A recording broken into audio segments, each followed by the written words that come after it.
दोस्तों, आपका सूर्योदय क्लासेस में एक बार फिर से स्वागत है। हालांकि स्वागत होता ही रहेगा। मैं डी के स्वामी आपके साथ आज भारत की जो राज्य व्यवस्था है, भारत की राज्य व्यवस्था की जो महत्वपूर्ण प्रश्नोत्तरी है उसको लेकर आपके बीच में आया हूँ। कुछ क्वेश्चंस देखेंगे। जिस प्रकार से हमने ज्योग्राफी के सॉल्व किए थे उसी प्रकार से हम आज भारत की राज्य व्यवस्था के क्वेश्चन सॉल्व करेंगे और एक ही क्वेश्चन के अंदर हम देखने की कोशिश करेंगे कि हमारे 3-4 जो कंसेप्ट है वो क्लियर हो जाए। ठीक है, देखिए तो भारत की राज्य व्यवस्था चल रही है, उसमें भी महत्वपूर्ण प्रश्नोत्तरी चल रही है। भारत की राज्य व्यवस्था में महत्वपूर्ण प्रश्नोत्तरी,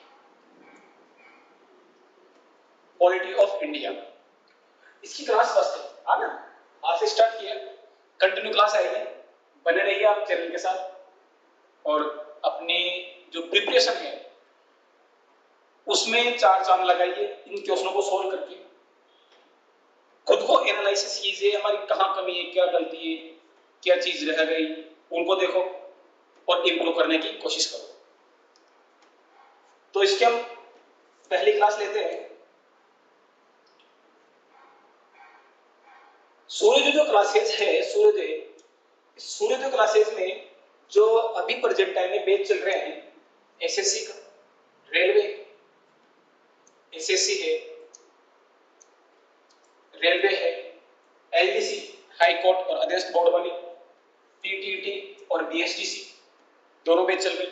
इन दोनों के क्रैश कोर्स चल रहे हैं, टीटीटी का और बीएसटीसी का क्रैश कोर्स वो दोनों चल रहे हैं। इन दोनों के इधर से दिल्ली पुलिस के बैच चल रहे हैं, राजस्थान पुलिस के, सीटी के, दोनों के। सीटी एक अपॉर्चुनिटी है राजस्थान वालों के लिए, क्योंकि अब तो हर साल लगने वाली है। तो 12th पास वाले और ग्रेजुएट दोनों के लिए अलग अलग लेवल है, दोनों का बैच चल रहा है यहाँ पर। और बैंक के लिए भी यहाँ पर बैच चला रखे हैं और जो नया बैच है वो स्टार्ट हुआ है मंडे से। ठीक है, ये बात हो गई हमारे बैच की। अब हम करते हैं क्वेश्चनों की बात। क्वेश्चन पे आए, पहला क्वेश्चन, हम ये क्वेश्चन सोल्व करेंगे भारतीय संविधान के, भारत की राज्य व्यवस्था के क्वेश्चन सोल्व करेंगे। पहला क्वेश्चन देखते हैं। पहला क्वेश्चन है, भारतीय संविधान में किसे मेगना कार्टा, ये मेगना कार्टा है ना है, यहाँ मेगना कार्टा कहा गया है। भारतीय संविधान में किसे मेगना कार्टा कहा गया है? अगर मैं मेगना कार्टा की बात करूं या पहले भारतीय संविधान की बात करें तो भारतीय संविधान में एक प्रस्तावना है, 12 भाग है, 12 ही अनुसूचियां हैं, सॉरी 22 भाग है, 12 अनुसूचियां हैं और 391 क्या है, अनुच्छेद है। उनमें से प्रस्तावना एक अलग भाग है, मूल अधिकार। देखो, भाग 1 में तो राज्य और संघ के बारे में बताया गया है, 2 में नागरिकता बताई गई है, 3 में मूल अधिकार बताए गए हैं, 4 में राज्य के जो नीति निर्देशक तत्व है उनके बारे में बताया गया है, 5 में, और इसी बीच में 4 का भी आता है जिसमें मूल कर्तव्य है, 5 में संघ बताया गया है, 6 में राज्य बताया गया है। मुख्य रूप से तो ये 1 से लेकर 6 तक महत्वपूर्ण भाग होते हैं संविधान के, जिनमें से मोस्टली क्वेश्चन पुट अप हो जाते हैं। यहां जो ऑप्शन दे रखा है भारत की मेगना कार्टा के लिए, पहला ऑप्शन है प्रस्तावना, प्रेम्बल, इसको उद्देशिका भी बोलते हैं, और दूसरा ऑप्शन है मूल अधिकार, तीसरे में अ व ब दोनों, और चौथा है ना तो अ और ना ही ब, मेगना कार्टा। तो भारत का मेगना कार्टा कहा जाता है मूल अधिकारों। कैसे? जो मूल अधिकार संविधान में दे रखे हैं वो भारत के नागरिकों के अधिकार है। नागरिकों को राज्य के विरुद्ध प्राप्त शक्तियां हैं, जिन्हें न्यायालय या न्यायालय में जो वाद योग्य है ये जो मूल अधिकार है वो नागरिक के विकास में या राज्य के विकास में कहीं ना कहीं सहायक होते हैं। भारतीय संविधान की जो मूल अवधारणा है उस मूल अवधारणा को देखना चाहे तो हालांकि प्रस्तावना में दिखती है साफ साफ, बट इसमें भी स्पष्ट रूप से दिखती है। तो जो विद्वान हुए हैं उन्होंने मूल अधिकारों को कहा है भारत के संविधान का मैग्ना कार्टा। तो इसका आंसर क्या हो जाएगा? ऑप्शन बी इसका आंसर हो जाएगा। इसके अलावा मैं प्रस्तावना की बात करूं कि प्रस्तावना कैसा है, नेक्स्ट क्वेश्चन होंगे उनमें देखेंगे प्रस्तावना के बारे में डिटेल से बात करेंगे क्या है क्या नहीं है। इस क्वेश्चन का आंसर हो जाएगा अपने ऑप्शन बी।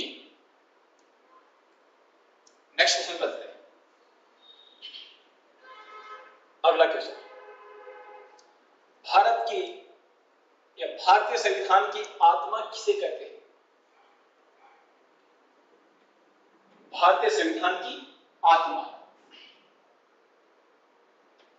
किसे कहते हैं? ऑप्शन दे रखा है प्रस्तावना, मूल अधिकार, नीति निर्देशक तत्व या उपरोक्त सभी। क्योंकि आत्मा का मतलब यह है कि संविधान का हमें पूरा का पूरा रूप उसमें दिखाई दे। जो संविधान में मेन बातें लिखी हुई है उन मेन बातों को हम दूसरी चीज में देख सके, होती आत्मा संविधान की। जब हम प्रस्तावना की डिटेल से अध्ययन करते हैं तो प्रस्तावना में जो पॉइंट दे रखे हैं जैसे स्वतंत्रता हो गई, न्याय हो गया, समानता, पंथ निरपेक्षता, समाजवाद, अखंडता, ये सारी की सारी जो चीजें हैं वो प्रस्तावना में उल्लेखित है और इनको विस्तृत रूप से संविधान में बताया गया है। इसलिए प्रस्तावना को या उद्देशिका को भारतीय संविधान की आत्मा बोलते हैं। हम संविधान का प्रतिरूप इस प्रस्तावना में देख सकते हैं। जो संविधान में बातें बताई गई उसको हम प्रस्तावना में देख सकते हैं। मूल अधिकार भाग 2 में है, जो नागरिकों को प्राप्त है अधिकार राज्य के विरुद्ध। जो नीति निर्देशक तत्व है वह है भाग 3 में और यह है भाग 4 में। जो नीति निर्देशक तत्व है वो राज्य के कर्तव्य होते हैं। क्या बोला मैंने? राज्य के कर्तव्य, नागरिकों के नहीं। नागरिकों के कर्तव्य आते हैं 4 कर्तव्य। किसी भी कल्याणकारी राज्य की स्थापना के लिए जो नीति निर्देशक तत्व है इनका पालन करना जरूरी होता है। कोई भी राज्य अगर इन नीति निर्देशक तत्वों के आधार पर अपनी नीतियां बनाता है तो कहीं ना कहीं वो जो लोग है, आम जनता है, उसके हित में नीतियां बना रहा है। वो चीज किसमें? नीति निर्देशक तत्वों में है। तो भारतीय संविधान की आत्मा किसे कहते हैं? प्रस्तावना को कहते हैं। ठीक, प्रस्तावना के बारे में चलो आगे देखेंगे ना, ये और क्वेश्चन आएंगे इसके। प्रस्तावना से कई सारे क्वेश्चन बढ़ते हैं। देखो,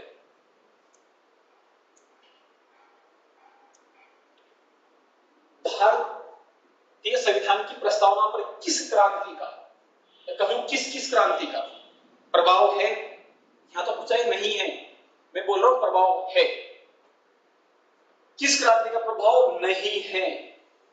पहला ऑप्शन है फ्रांसीसी क्रांति, दूसरा ऑप्शन है अमेरिकी क्रांति और तीसरा ऑप्शन है बोल्शेविक क्रांति। जो फ्रांसीसी क्रांति है या मैं कहूं फ्रांस से हमने क्या क्या अडॉप्ट किया है, जो हमारे यहां पर गणतंत्रीय व्यवस्था है हमने फ्रांस से अडॉप्ट की है।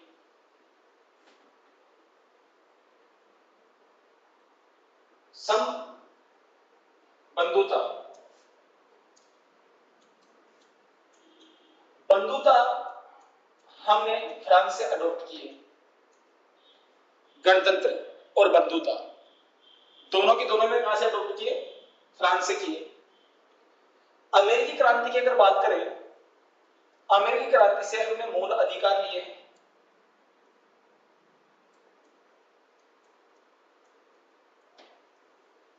मूल अधिकारों को हमने कहां से लिए? अमेरिकी क्रांति से लिया है। बोल्शेविक क्रांति, बोल्शेविक क्रांति हुई है रूस में, रसिया में। इसको अगस्त क्रांति के नाम से भी जानते हैं। अगस्त में हुई थी, अगस्त 1917 में। तो इस बोल्शेविक क्रांति से हमने समाजवाद का मूल्य हमारे संविधान में ऐड किया है। समाजवाद ऐड किया है हमने बोल्शेविक क्रांति से, यानी फ्रांसीसी क्रांति से कुछ नहीं लिया है हमने, अमेरिकी क्रांति से लिया है, बोल्शेविक क्रांति से लिया है, लेकिन चीन की क्रांति से हमने कुछ भी एडॉप्ट नहीं किया। चीन की क्रांति से प्रभावित होकर हमने हमारे संविधान में कोई भी चीज ऐड नहीं की। क्वेश्चन का आंसर क्या हो जाएगा अपने? डी, यानी चीन की क्रांति से भारतीय संविधान में कोई सी भी चीज क्या नहीं की, यह प्रभावित नहीं है भारत का संविधान, हालांकि इन तीनों से प्रभावित है। ये चीज याद रखना, कहां से क्या लिया है। गणतंत्र और बंधुतावादी दोनों के दोनों फ्रांसीसी क्रांति से लिया गया है, समाजवाद लिया गया है रूस से और अमेरिका से लिया गया है मूल अधिकार। हालांकि मूल अधिकार तो हम आगे जब पढ़ेंगे तो डिटेल से और देख लेंगे, सब चीजें देखेंगे, बंधुता भी देखेंगे, गणतंत्र भी देखेंगे, समाजवाद भी देखेंगे, सारी चीजें हम डिटेल से आगे देखेंगे। प्रस्तावना का ही अगर मैं नेक्स्ट क्वेश्चन देखूं प्रस्तावना के बारे में, देखो ये जो क्वेश्चन, ये प्रश्नोत्तरी चल रही है, ये हमने संविधान के जो प्रारंभिक भाग हो जैसे प्रस्तावना है, पहले हम प्रस्तावना के सारे क्वेश्चन सोल्व करेंगे, 10-20 जितने भी क्वेश्चन सोल्व होंगे, फिर नागरिकता के क्वेश्चन लेंगे, फिर मूल अधिकार के क्वेश्चन लेंगे, फिर नीति, ऐसे टॉपिक बाय टॉपिक हम पूरे संविधान को कवर करने की कोशिश करेंगे क्वेश्चनों के माध्यम से। इसे पता भी चल सके कैसे क्वेश्चन पुट अप होते हैं और हमारा कंसेप्ट भी क्लियर हो जाए। अगला क्वेश्चन देखते हैं। भारतीय संविधान की प्रस्तावना के अनुसार भारत के शासक की सर्वोच्च सत्ता किसमें निहित होती है? भारतीय संविधान की प्रस्तावना के अनुसार भारत के शासक की सर्वोच्च सत्ता किसमें निहित होती है? ऑप्शन है संविधान, संसद, जनता, राष्ट्रपति। संविधान, संसद, जनता और राष्ट्रपति। अगर आप प्रस्तावना देखोगे तो प्रस्तावना में जो पहली लाइन आती है वो ये, हम भारत के लोग, हम भारत के लोग भारत को, यानी कौन? लोग, जनता, यानी कि भारत की आम जनता भारत को क्या बना रही है? लोकतंत्रात्मक राज्य बना रही है, यहाँ के नागरिकों को स्वतंत्रता सबका अधिकार के बारे में बोल रही है। तो प्रस्तावना के अनुसार अगर मैं शासन की सत्ता की बात करूं किसके हाथ में है, तो उसकी पहली लाइन से मैं पता चल रहा है कि हम भारत के लोग में किसकी तरफ डिनोट कर रहा है? जनता की तरफ, पब्लिक की तरफ। तो इसमें जो सत्ता का जो सर्वोच्च सत्ता है वो जनता के हाथ में है। किसके आधार पर? प्रस्तावना के अनुसार। किसमें है? जनता में है। ना तो संविधान में है, ना संसद में है, ना राष्ट्रपति के पास है। क्वेश्चन को ध्यान रखना, प्रस्तावना के अनुसार पूछा है, उसके आधार पर क्वेश्चन करना। नेक्स्ट क्वेश्चन देखते हैं।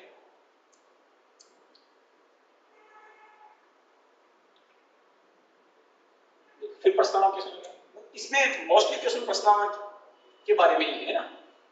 भारतीय संविधान की उद्देशिका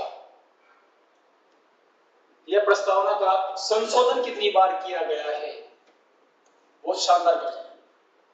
देखो संशोधन करने की प्रक्रिया 368 में अनुच्छेद 368 के आधार पर संसद संविधान के किसी भी हिस्से में नहीं, मूल ढांचे के अलावा, अभी मूल ढांचा क्या है पढ़ेंगे, सब चीजें देखेंगे। मूल ढांचा क्या है, अधिकार कहां दिया गया है, मूल ढांचा किसे निर्धारित हुआ है। मुझे पता है तुम्हारे माइंड में चल रहा है केशवानंद भारती बनाम भारत राज्य 24 अप्रैल 1973 है, सब के बारे में देखेंगे। संविधान में संशोधन करने का जो उल्लेख है अनुच्छेद 368 में है, जो मूल ढांचे के अलावा किसी में भी कर सकता है। भारतीय संविधान की उद्देशिका प्रस्तावना में संशोधन कितनी बार हुआ है? ऑप्शन है 3 बार, 2 बार, 1 बार, संशोधन नहीं किया गया। क्या लगता है? नहीं किया गया। देखो 42वां संविधान संशोधन कब हुआ है? 1976 में। 42वें संविधान संशोधन 1976 के आधार पर प्रस्तावना में एक बार संशोधन किया गया है। कितनी बार किया गया है? एक बार। क्या संशोधन किया है? इसमें 3 नए शब्द जोड़े हैं। कौन कौन से? पंथ निरपेक्षता,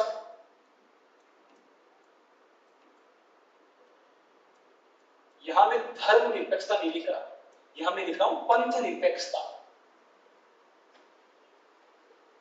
धर्म के अंदर भी कई सारे पंथ होते हैं। भारत या राज्य उन पंथों में भी भेदभाव नहीं करेगा। सारे पंथ भारत के लिए समान हैं। धर्म के अंदर भी कई सारे छोटे छोटे पंथ होते हैं, इसलिए क्या नाम? धर्म पंथ निरपेक्षता, ना कि धर्म निरपेक्षता। हालांकि ब्रिटेन के संविधान की बात करते हैं तो वहां धर्म निरपेक्षता है। यूरोप में उन्होंने धर्म निरपेक्षता का पालन किया है। भारतीय संविधान में पंथ निरपेक्षता है। डिफरेंस, दोनों में अंतर। पंथ निरपेक्षता के साथ हमने एक और शब्द ऐड किया इसमें, समाजवाद। किसमें?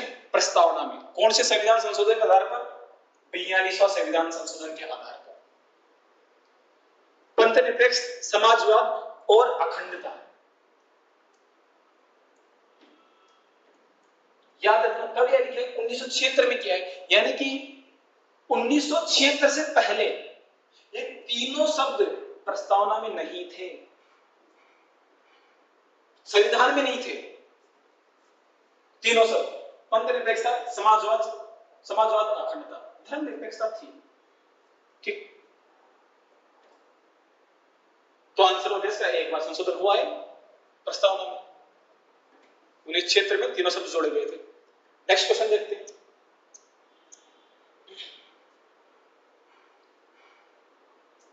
देखो समझना क्वेश्चन को, क्वेश्चन पूछना क्या चाह रहा है। 26 नवंबर 1949 को, डेट 26 नवंबर 1949 को अंगीकृत भारतीय संविधान की प्रस्तावना में शब्द सम्मिलित नहीं थे। क्या पूछा है? नहीं थे पूछा है। कौन कौन शब्द सम्मिलित नहीं थे? मैंने अभी थोड़ी देर पहले आपको एक संविधान संशोधन बताया था, 42वां संविधान संशोधन, जो कब हुआ था? 1976 में हुआ था, 1976 में हुआ था। इस 1976 के संविधान संशोधन के आधार पर, जो कि 42वां संविधान संशोधन है, भारतीय संविधान की प्रस्तावना में 3 शब्द जोड़े थे। यानी कि 1976 से पहले प्रस्तावना में 3 शब्द नहीं थे, इस समय नहीं थे। 26 नवंबर 1949 को 3 शब्द नहीं थे। कौन कौन से? जस्ट अभी से पहले वाले क्वेश्चन में मैं डिस्कस किया था। एक शब्द नहीं था, पंथ निरपेक्षता।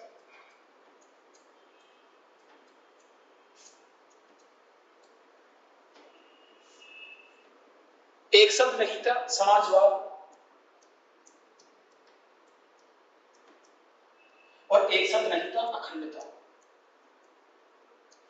बात क्लियर है? 3 शब्द नहीं थे प्रस्तावना में। इनको 42वें संविधान संशोधन 1976 के आधार पर ऐड किया था।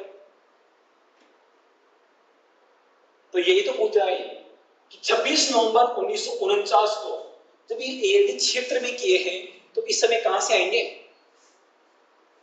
पहला शब्द समाजवाद नहीं था, पंथ निरपेक्ष नहीं था, अखंडता नहीं था, गणराज्य था। गणराज्य था इस समय, लेकिन ये तीनों शब्द नहीं थे। तो बस पहले ऑप्शन में आंसर हो जाएगा पहला। ये तीनों शब्द 26 नवंबर, डेट याद रखना, 1949 पूछ रहा है। ऐसा कैसा क्वेश्चन शायद अभी आगे अभी जाएगा बने, यूपीएससी में आया हुआ है,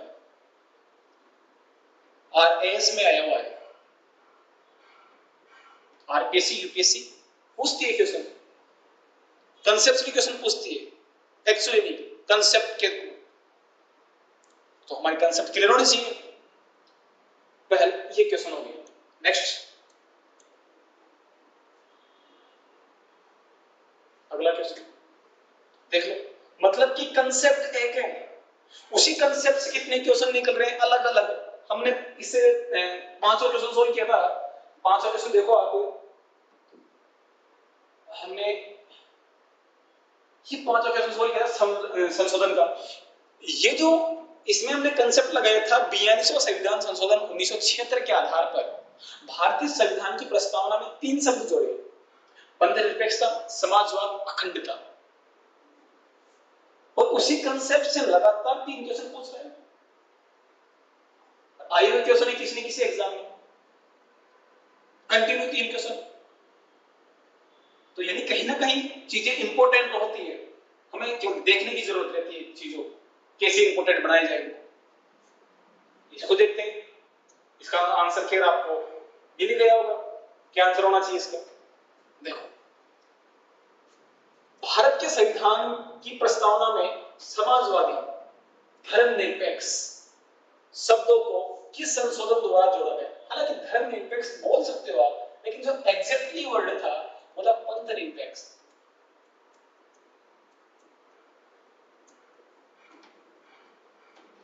ठीक है, तो समाजवादी धर्मनिरपेक्ष शब्दों को किस संशोधन द्वारा जोड़ा गया। ऑप्शन है 41वां संविधान संशोधन, 42वां संविधान संशोधन, 43वां संविधान संशोधन और 44वां संविधान संशोधन।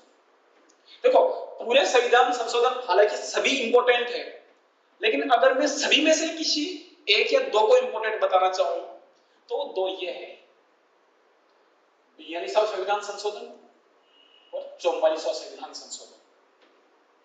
दोनों की डेट याद रखनी हो तो 4 और 2 कितने होते हैं, 6 होते हैं, तो लिख दो 76।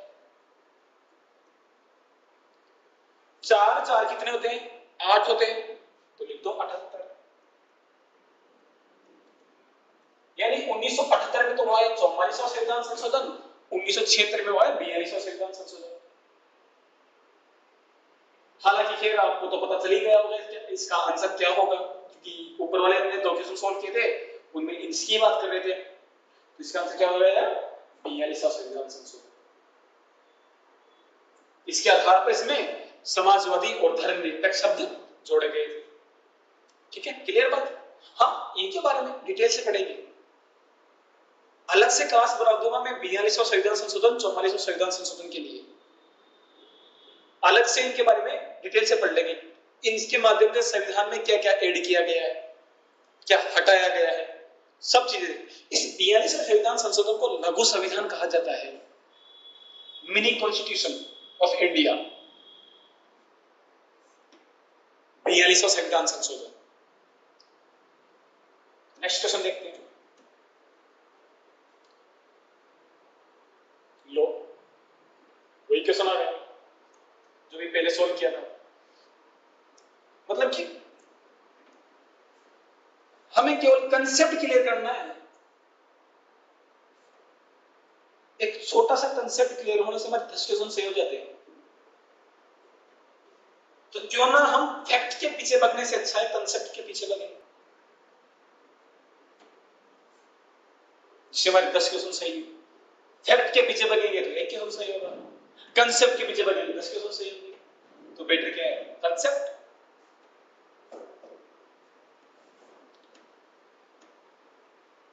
देखो क्या क्वेश्चन लिखा हुआ है, भारत के संविधान की प्रस्तावना में लिखित हम भारत के लोग से क्या अर्थ निकलता है। अभी मैंने पहले आया था क्वेश्चन कि भारतीय संविधान की प्रस्तावना के अनुसार शासक की सर्वोच्च सत्ता किसमें निहित है, शायद तीसरा या चौथा क्वेश्चन होगा। तो मैंने कहा था कि जो भारत की प्रस्तावना है वो शुरू होती है हम भारत के लोग, हम भारत के लोग, भारत को इसका क्या मतलब है? देखो, भारतीय गणराज्य की प्रभुसत्ता जनता में निहित है। ठीक है। संविधान का निर्माण भारत की जनता के द्वारा हुआ है। संविधान निर्माता भारत की जनता के प्रतिनिधित्व करते हैं और भारत का संविधान भारत की जनता की सहमति पर आधारित है। हालांकि जब ऑप्शन पढ़े हैं तो ऑप्शन पढ़ने के बाद ही शायद आपके माइंड में इसका आंसर आ गया होगा। अगर आप वीडियो देख करके दूसरे तीसरे क्वेश्चन में जाओगे तो वही इसका आंसर लिखा हुआ है, कुछ नहीं किया, क्वेश्चन को आंसर बना दिया और आंसर को क्वेश्चन बना दिया इसमें। और दूसरे क्वेश्चन में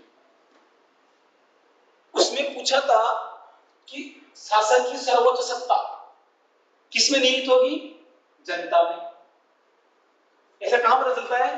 प्रस्तावना में लिखा हुआ है हम भारत के लोग। बात कनेक्ट हो रही है बात? वो चीज यहां ही है। तो भारत की गणराज्य की जो प्रभुसत्ता है वो किसमें निहित है? जनता में निहित है।